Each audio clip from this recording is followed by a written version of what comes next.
ગુજરાતી ન્યૂઝમાં આપનું સ્વાગત છે। ગ્રીન ગ્લોબલ બ્રિગેડ મધ્યસ્થ કાર્યાલય વિસનગર ખાતે ગ્રીન એમ્બેસેડર જીતુભાઈ દ્વારા મહાનુભાવોના હસ્તે મફતમાં અંદાજે 20,000 જેટલા રોપા વિતરણની કરવામાં આવી શરૂઆત।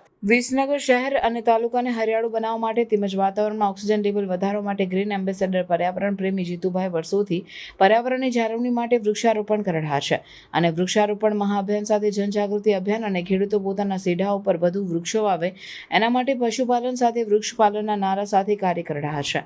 ત્યારે આ ચોમાસાની ઋતુમાં દર વર્ષની જેમ આ વર્ષે પણ લોકો સોસાયટી, કોમન પ્લોટ, ઘરની આગળ બગીચા દરેક જગ્યાએ વવાય એવા પર્યાવરણલક્ષી રોપાનું મહાનુભાવોના હસ્તે જાંબુ, બદામ, કાસિદ, પેન્ટોફોર્મ, સેતુર, લાલ કરેણ, પારસ, પીપળો, નીલગિરી, જામફળી, લીમડા, ટગર, તુલસી, બીલી, અરડુસી, ગુલમોહર, સરગવોના રોપા વિતરણ કાર્યની આજે મહાનુભાવોના હસ્તે વિતરણ કરી શરૂઆત કરવામાં આવી।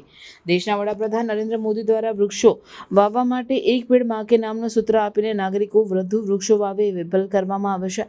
ત્યારે ગુજરાતના green ambassador Jitubhai Mehsana one વિભાગના સહયોગથી ચોમાસાની ઋતુ દરમિયાન અંદાજે 20,000 જેટલા રોપાનું મફતમાં વિતરણ કરવામાં આવનાર છે, જેની શરૂઆત ગ્રીન ગ્લોબલ બ્રિગેડ મધ્યસ્થ કાર્યાલય વિસનગર ખાતે કરવામાં આવી હતી।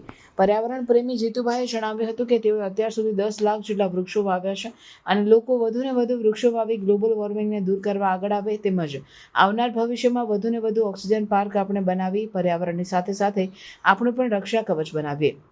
આ કાર્યક્રમમાં Ramanbhai Patel, trustee Jyoti trust, doctor J N. Zaveri, president senior citizen council D I. Patel, જીઆઈડીસીના પ્રમુખ શંકર પટેલ, રોટરી ક્લબના પ્રમુખ સંજય પટેલ, ભારત વિકાસ પરિષદના પ્રમુખ ડોક્ટર જય શુક્લ, ઉર્વિશભાઈ પટેલ, વિસનગર જિલ્લા પર્યાવરણ ગતિવિધ સંયોજક સામાજિક કાર્યકર દશરથ પટેલ, વિસનગરના અગ્રણી ઈશ્વર પટેલ, નેતાજી ઉપરાંત વિસનગર શહેર તાલુકાના મોટી સંખ્યામાં પર્યાવરણ પ્રેમીઓ હાજર રહ્યા હતા। બ્યુરો ચીફ આબિદ અલી ભુરા।